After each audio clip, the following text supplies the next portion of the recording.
今日看桃园路中早起有一台大货车吊臂无收起来去交着电线，弄断青红灯哦，封闭两个车道，剩一个车道会当行。伫上班时间哦，车是塌塌塌。 青红灯拐倒去，后一灯是倒伫个路面。桃市路德区27早起6点，一台拖拉机伫经过中正路路段的时阵，疑似是吊手无收，交着电线，造成路灯管和后一管当场风错个倒去，影响到桃园往大园方向两个车道，敢若剩一个车道会当行。这个状况嘛严重影响到要塞车去上班的人。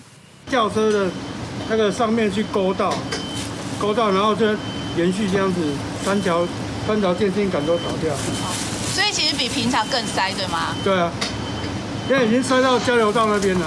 在中正路南山路，大货车吊杆未收，然后勾到电线，导致耗次杆、电线杆倒塌，影响整个桃园往大园方向的车流。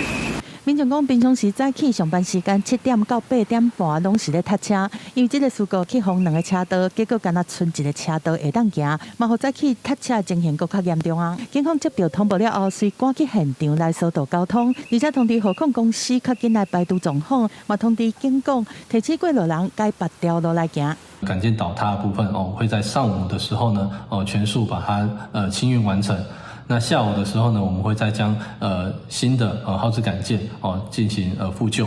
交通局讲，已经生车维修的厂商到现场做缆线的清除，新的后一管嘛会伫下晡安装恢复完成。相关赔偿责任会等警察局初评报告出来，对肇事责任拢确认了，才针对肇事者来提出赔偿。记者综合报道。